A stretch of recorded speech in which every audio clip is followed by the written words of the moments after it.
बिस्मिल्लाहिर्रहमानिर्रहीम। अस्सलाम वालेकुम। मैं बुशरा सदीकी, आप देख रहे हैं मेरा यूट्यूब और फेसबुक चैनल। आज हम कुछ ग्रेट गेम्स या वर्ल्ड ऑर्डर पर बात करते हैं जो कि दुनिया में खेली जाती है और उसके बाद उसका इम्पेक्ट दुनिया में और बिलखसूस पाकिस्तान में क्या होता है।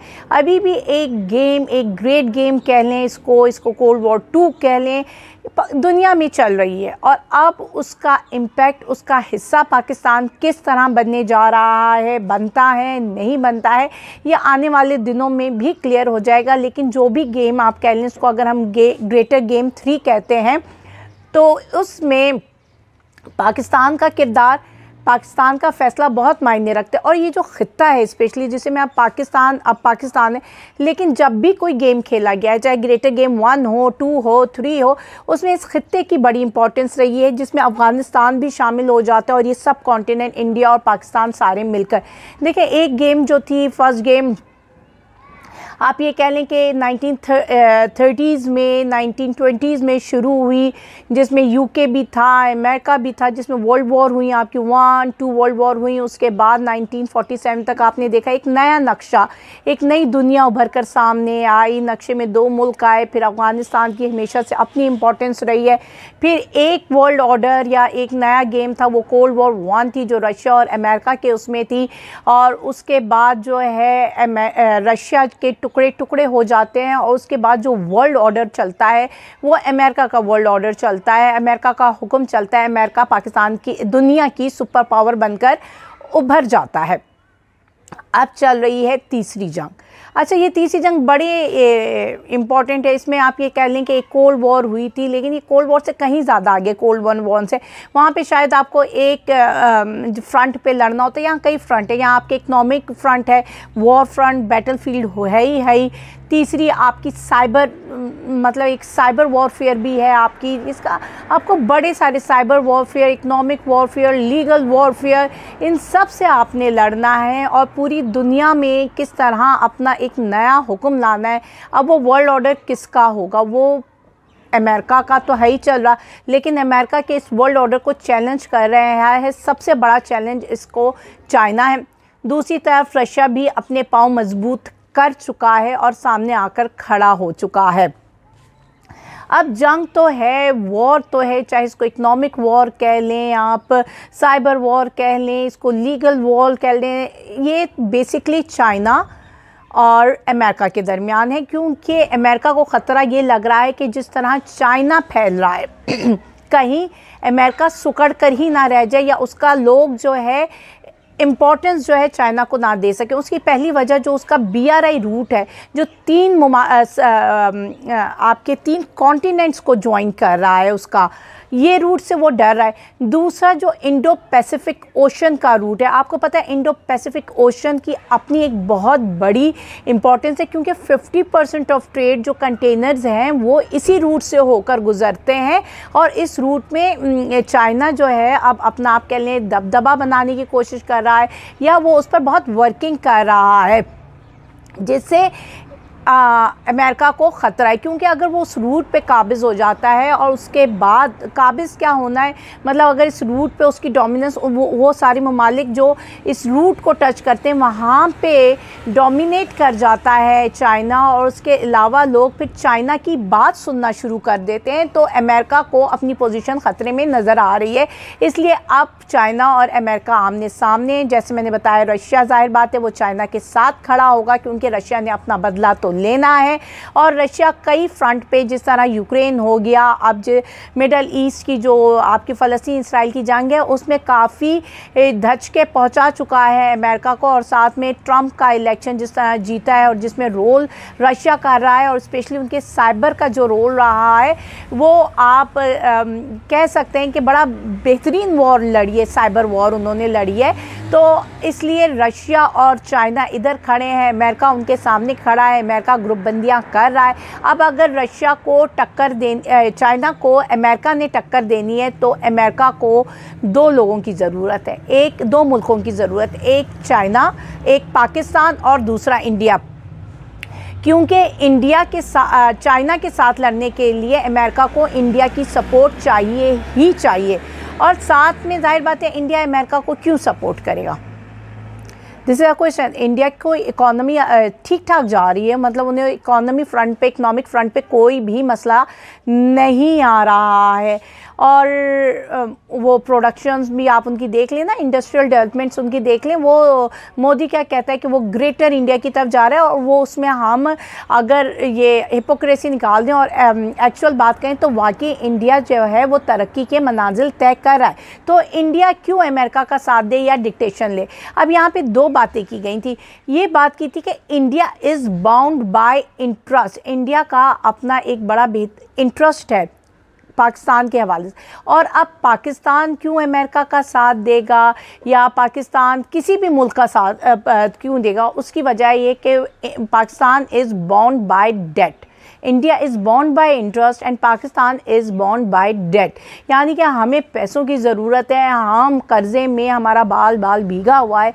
अब उससे अपने मुल्क को आगे आपको पता है हमारे पास रेमिटेंसेस नहीं है, हमारे पास किसी भी मईशत में आप जितने भी हमारी मईशत के इंडिकेटर्स हैं वो सारे गिर रहे हैं। हमें हमारे मुल्क को पैसों की हर हाल में ज़रूरत है, हमें IMF के पैकेजेस की ज़रूरत रहती है, और अगर हालात ऐसे ही रहे तो हमेशा से ज़रूरत रहेगी। तो हमें चाहिए पैसे, इंडिया को चाहिए इंटरेस्ट। अब इंडिया का इंटरेस्ट क्या है? इंडिया के सिर्फ दो इंटरेस्ट हैं। पहला इंटरेस्ट गिलगित बल्तिस्तान और दूसरा कश्मीर। वो कहता है हमें पाकिस्तान से कुछ नहीं चाहिए, हमारे वो दो एरियाज़ पे अपना क्लेम करता है, कश्मीर पे और गिलगित बल्तिस्तान में। वो कहता है हमें ये दो एरियाज़ चाहिए ही चाहिए। अब पाकिस्तान जो है मुश्किल में घिरा हुआ है। अब एक तरफ उसका चाइना का दोस्त था, अब चाइना के साथ आप देख रहे हैं कि हमारे हालात ठीक नहीं हो रहे। चाइना हमसे, मैंने आपको जिस तरह पहले भी बताया है अपने व्लॉग में, खफा है, नाराज़ है, उसकी इन्वेस्टमेंट स्टेक्स में लग रही हैं, और आपके मुल्क में जो इंटरफेरेंसेस अमेरिका की बढ़ती जा रही हैं उससे नाला है चाइना। आप देखें पाकिस्तान में चाइना ने अपनी कुछ अरब डॉलर की और काफ़ी अरबों डॉलर की इन्वेस्टमेंट की थी। अब इसमें पाकिस्तान के भी कुछ इन्वेस्टमेंट्स होनी थी, पाकिस्तान ने भी हिस्सा डालना था, वो तकरीबन 22 अरब डॉलर तो अभी चाहिए ही चाहिए। अब जो है चाइना क्लेम कर रहा है अपना 22 अरब डॉलर, पाकिस्तान कहाँ से देगा 22 अरब डॉलर? उसके पास तो देखा जाए तो रुपया नहीं है, वो 22 अरब डॉलर कहाँ से देना है? अब ये दो गेम्स खेल दी जा सकती हैं। यहाँ पे अगर हम तज्जिया करें कि पाकिस्तान अमेरिका के साथ क्यों जा रहा है, उसकी पहली वजह यह है कि उसको पैसे चाहिए, और वो चाइना को डरा रहा है कि देखो अगर तुम हमें इसी तरह प्रेशराइज करते रहे तो फिर हमें अमेरिका के पास जाना पड़ेगा। मतलब उस तरह से एक तरह से धमकी लगा रहा है। लेकिन फिर चाइना है, चाइना भी कह रहे तुम अमेरिका के पास जाओगे तो फिर तुम हमें पैसे दो। अब यहाँ पे जो है अमेरिका के ऊपर भी ये मुसीबत है, अमेरिका कहाँ से पैसे देगा? जिस तरह मैंने आपको पहले बता चुकी हूँ कि अमेरिका के पास यूक्रेन है, उसको इसराइल पर वो सपोर्ट कर रहा है, और उसका पहले बड़ा आसान तो होता था शायद अमेरिका के लिए, उसके बजट से कोरोना के बाद आने के बाद सबकी इकॉनमी को धचके तो लगे, और उसके बाद अब इतना आसान नहीं होता अमेरिका में भी इस तरह बजट पास करवा लेना या पैसे छाप कर दे देना। पहले तो अमेरिका जो था वो पैसे छाप कर दे देता था पाकिस्तान को, अभी भी चाहे अमेरिका दे देगा, लेकिन उसके अपने भी तो नुकसानात हैं। कांग्रेस खड़ी हुई है, वो हर चीज़ पे नज़र रख रही है बजट के मामलात में, तो इतना आसान नहीं है। और अगर वो छाप कर भी दे देता है तो फिर देखें ना, उसने अपनी इकोनॉमी को भी तो संभालना है। लेकिन मसला ये है कि कहीं ना कहीं पाकिस्तान और चाइना की आपस में टसल चल रही है। अच्छा, टसल की सबसे पहली वजह तो यही थी कि जो पाकिस्तान अमेरिका की तरफ झुकाव कर रहा है, और चाइना के अपने इंटरेस्ट जो हैं, जाहिर बात है उसकी इन्वेस्टमेंट है वो स्टेक पे आई हुई है, और फिर पाकिस्तान ने पैसे भी देने हैं चाइना को, जो इन्वेस्टमेंट जो एग्रीमेंट के हिसाब से देने थे। अब यहाँ पे गेम, अच्छा असल बात जैसे मैंने आपको बता चुकी चाइना और अमेरिका की है। अब अमेरिका को इंडिया साथ देगा कि अगर उसको गिलगित बल्तिस्तान मिल जाता है और कश्मीर दे देता है, ठीक है। अगर इंडिया नहीं साथ देता है तो फिर अमेरिका कहेगा भाई हम तुम्हारी कोई हेल्प नहीं करते इस मामले में, चाहे UN में मामला ले जाओ, कहीं पे भी मामला ले जाओ, हम इसमें तुम्हारी हेल्प नहीं करेंगे क्योंकि तुम हमारा साथ नहीं दे रहे। और अगर वो कमिटमेंट दे देता है अमेरिका इंडिया को कि तुम हमारा साथ दो, हम जो है तुम्हें लेकर दे देंगे गिलगित बल्तिस्तान वगैरह भी। अगर आपको याद हो कि पिछले दिनों जो दौरे हुए थे गवादर के और गिलगित बल्तिस्तान के, गवादर के दौरों में तो एक स्टेटमेंट आ गई थी, ऑफिशियल स्टेटमेंट स्टेटमेंट, लेकिन जो गिलगित बल्तिस्तान का दौरा था उसमें कोई ऑफिशियल स्टेटमेंट नहीं आई थी कि अमेरिकन सफ़ीर आया है और लोगों से मिला है, अथॉरिटीज़ से मिला है, चाहे वो पब्लिक पॉलिटिकल अथॉरिटीज़ हों या चाहे उनकी लोकल बॉडीज़ अथॉरिटीज़ हों, उनसे मिला है। लेकिन जी उसने वहाँ से तरदीद आई कि ये जी ऑफिशियल दौरा नहीं था, ये पर्सनल नौयत का था, ये घूमना फिरना था। लेकिन घूमने फिरने में आप उसी जगह क्यों गए जहाँ पे चाइना ने अपनी इन्वेस्टमेंट की है? उन गिलगित बल्तिस्तान जहाँ पे BRI रूट्स हैं, जहाँ पे चाइना काम कर रहा है, सफ़ीर साहब वहीं गए थे। और जहाँ दूसरे चलास टाइप एरिया हैं जहाँ पे अभी कोई चाइना का काम नहीं, वहाँ ये लोग घूमने नहीं गए, लेकिन गए वो इसी एरिया में है घूमने फिरने, क्योंकि उन्होंने दिखाना था, मैसेज कन्वे करना था। उन्होंने चाइना पर आँख रखनी थी कि क्या क्या काम हो रहा है, किस तरह हो रहा है। रिपोर्ट्स आपको पता है कि जो गेम चल रहा है, तो गिलगित बल्तिस्तान का दौरा भी चाइना के प्रोजेक्ट पर नज़रें रखना था और दूसरी तरफ शायद इंडिया को भी दिखाना था कि देखो हम गिलगित बल्तिस्तान से होकर आए, तुम हमारा साथ दो, हम तुम्हारे इंटरेस्ट को प्रोटेक्ट करेंगे। अब सवाल ये पैदा होता है कि पाकिस्तान किसका साथ देगा? वो चाइना ब्लॉक में खड़ा होगा, रशिया ब्लॉक में खड़ा होगा, या फिर अमेरिका के साथ देगा? अब है पाकिस्तान का अपना पॉलिटिकल सिनेरियो, पाकिस्तान की आवाम क्या चाहती है और मुल्क क्या चाहते हैं। अब अगर तो इन्होंने अपने अपने इंटरेस्ट को और पाकिस्तान को इस तरह चलाना है जिस तरह वो चाहते हैं, तो उनका अपना मर्ज़ी का बंदा होगा। और जिस तरह हर जगह आप बात सुन रहे हैं कि मोदी का यार नवाज़ शरीफ है और वो कह रहे हैं कि अगर नवाज़ शरीफ आता है तो हमारे लिए जो हमारा प्लान है वो एग्जीक्यूट करना, वो इम्प्लीमेंट करना आसान हो जाएगा, क्योंकि नवाज़ शरीफ को अगर हम डील दे देते हैं और जिस तरह का जो कुछ भी वो चाहता था, आपने देख लिया जिस प्रोटोकॉल से आया, अगर हम वो डील नवाज़ शरीफ को दे देते हैं तो नवाज़ शरीफ हमारी सारी डिमांड्स पूरी करेगा। अब अगर नवाज़ शरीफ आ जाता है और ये एग्जीक्यूट होना शुरू होता है, तो उस एग्जीक्यूशन के हिसाब से तो फिर गिलगित बल्तिस्तान और कश्मीर तो चले गए आपके इंडिया के पास as per commitment by America, जो कि उसने इंडिया से की है, वो दिलवा देगा गिलगित बल्तिस्तान, और वो थ्रू नवाज़ शरीफ। और फिर इसराइल की तस्लीम की बात तो अलग सा एक सब्जेक्ट है। अब जब ये हमारे पास चले जाएंगे तो पीछे हमारे क्या बचेगा? नवाज़ शरीफ अगर आपका प्राइम मिनिस्टर बनता है, गिलगित बल्तिस्तान और ये एज़ अ कमिटमेंट कुछ भी होगा, क्योंकि आप देख रहे हैं कि गिलगित बल्तिस्तान से भी आवाज़ें उठ रही हैं। अच्छा, आप ये पाकिस्तानी सिनेरियो अपने माइंड में रखिएगा कि आवाज़ें कहाँ कहाँ से उठना शुरू हो चुकी हैं। कश्मीर में, आज़ाद कश्मीर के हालात भी बद से बदतर हैं, जिस तरह वहाँ पे अवामी गमो गुस्सा पाया जा रहा है, जो कि मीडिया में नहीं दिखाया जा रहा, लेकिन वहाँ पे भी बहुत ज़्यादा गुस्सा है। वहाँ पे भी आए दिन जल से जुलूस और लोग सड़कों पर ही मौजूद हैं। इसी तरह गिलगित बल्तिस्तान के हालात आपके सामने मौजूद हैं, वहाँ पे भी लोगों सड़कों पर हैं, वहाँ पे भी जिस तरह के एहतजाज किए जा रहे हैं या लोगों के सेंटिमेंट्स हैं वहाँ के लोगों के, वो भी आपके सामने, और ये भड़काए जाते हैं। अगर आपने किसी मुल्क को तोड़ना है या वहाँ पे कोई ख़राबी लानी है या उसको कमज़ोर करना होता है, तो सबसे पहली बात यह होती है कि आपस में फसादात करा दिए जाते हैं। अब गिलगित बल्तिस्तान में भी आवाज़ें उठ रही हैं, आपका आज़ाद कश्मीर भी बोल रहा है, तो ये अगर चले जाते हैं तो आपके पास पीछे क्या बचता है? पंजाब, KPK, बलूचिस्तान हमारे सामने, उसके हालात, सिंध किसका है? पीपल्स पार्टी का ही है। अच्छा, अब आप ये देखें कि KPK से भी आवाज़ें उठ रही हैं। मालाकंड में भी लोगों ने कहा है कि इवन के अदारे हैं, जो पुलिस वाले हैं या उनके जो फोर्सेस हैं, वो भी कह रही मतलब जो पुलिस फोर्सेस हैं वो कह रही हैं हम साथ नहीं देंगे, हम किसी भी गैर कानून काम में साथ नहीं देंगे।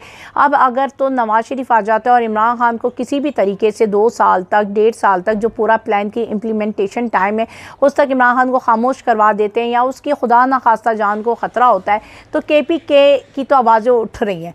और आपको पता है या सुना होगा, या जो ग्रेटर गेम्स हैं और ये जो नक्शा बन रहा है, आपको पता है ये प्लानिंग्स आज की नहीं होती हैं, 20-25 साल की नहीं होती हैं। और ये मैं अपनी तरफ से नहीं कह रही हूँ कि खुदा ना खास्ता मैं अपनी तरफ से कोई बात करी, तो अगर खुदा ना खास्ता कोई भी ऐसा वर्स्ट सिनेरियो होता है, अगर ये इमरान खान के साथ कुछ करने की कोशिश करते हैं, तो KPK से काफ़ी ठीक ठाक एहतजाज और आवाज़ उठेंगी, तो बांग्लादेश वाला 1971 दोहराया जा सकता है। अल्लाह ना करे, अल्लाह पाकिस्तान की हिफाजत फरमाए।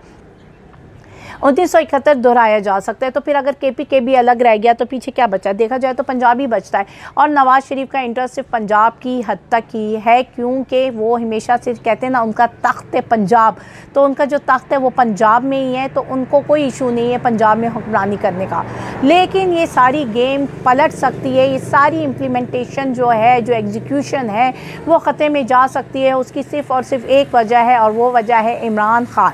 इमरान खान आ गया तो वो एब्सोल्युटली नॉट कहने वाला शख्स अमेरिका के साथ कभी डील नहीं करेगा, और उनको यही ख़तरा है। अब आप लोगों को समझ आ रही होगी कि क्यों कहा जा रहा है कि इमरान खान को 2 साल 18 महीने के लिए बंद रखो। क्यों इमरान खान को कहा जा रहा है तुम 2 साल के लिए चुप कर जाओ, मुल्क से बाहर चले जाओ, डील कर लो, खामोश हो जाओ, 2 साल बाद हम तुम्हें आज़ाद कर देंगे, हम तुम्हें छोड़ देंगे, तुम आ जाना, हम दोबारा से इलेक्शन करा देंगे, जो भी लॉलीपॉप दी जाए।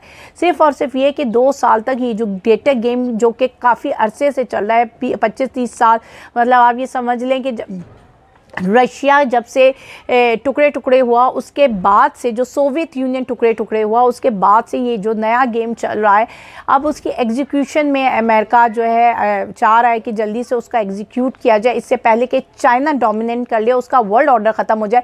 तो अब जो है वो उसकी एग्जीक्यूशन में अगर तो इमरान खान बीच में आ जाता है तो ये सारी एग्जीक्यूशन जो है मलिया मेट हो जाएगी, सारा प्लान ख़त्म हो जाएगा। क्योंकि अमेरिका कभी भी जो है पाकिस्तान, इमरान खान कभी भी अमेरिकन ब्लॉक में शामिल नहीं होगा। अगर तो इमरान खान आ जाता है इलेक्शंस में, इमरान खान किसी तरह रहा हो जाता है, क्योंकि आपको पता है कोई भी इंटरनेशनल सपोर्ट अभी इमरान खान के साथ नहीं है, सब के सब जो है, जाहिर बात है आपको सीन समझ ही आ गया होगा और पता चल गया होगा कि इमरान खान को जेल के अंदर रखना क्यों ज़रूरी है, और स्पेशली 18 महीने से 2 साल तक ये क्यों ज़रूरी है कि इमरान खान पस मंज़र में रहे। क्योंकि इमरान खान के आने का मकसद ये है कि वो चाइना और रशिया के साथ खड़ा हो जाएगा। तो इतना आसान गेम नहीं रहेगा, इतनी आसानी से ना फिर गिलगित बल्तिस्तान दिया जाएगा, ना इतनी आसानी से इसराइल को तस्लीम किया जाएगा, ना ही आप कश्मीर का कोई फ़ैसला कर सकते हो। तो इसलिए अब ये देखना है कि आगे का पस मंज़र जो भी होगा इस प्लान का एंड, वो प्लान का एंड डिसाइड पता चलेगा 8 फरवरी को, अगर इलेक्शन हो जाते हैं। अगर मुल्क में कोई मौज़ा हो जाता है, इमरान खान बाहर आ जाता है, इमरान खान वज़ीर आज़म बन जाता है, तो फिर तो ये ग्रेटर प्लान आप समझ लें रद्दी की टोकरी में जाएगा, दोबारा से एक गेम शुरू होगी।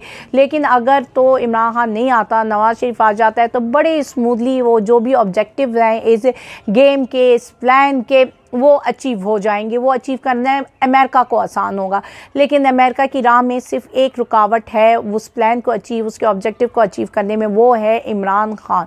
और अगर इमरान खान आ जाता है तो फिर पाकिस्तान बच जाएगा। पाकिस्तान सिर्फ पंजाब में नहीं रहेगा, पाकिस्तान रहेगा। अब ये देखते हैं कि पाकिस्तान किस किनारे खड़ा होता है। लेकिन मुझे कभी उम्मीद है, मुझे यकीन है अल्लाह की ज़ात पे, जिसने मुसलमानों के लिए एक मुल्क बनाया है उसको बचाएगा भी वही। और आज इकबाल डे है, तो खुद ही को कर बुलंद इतना कि हर तकदीर से पहले खुदा बंदे से ख़ुद पूछे, बता तेरी रज़ा क्या है।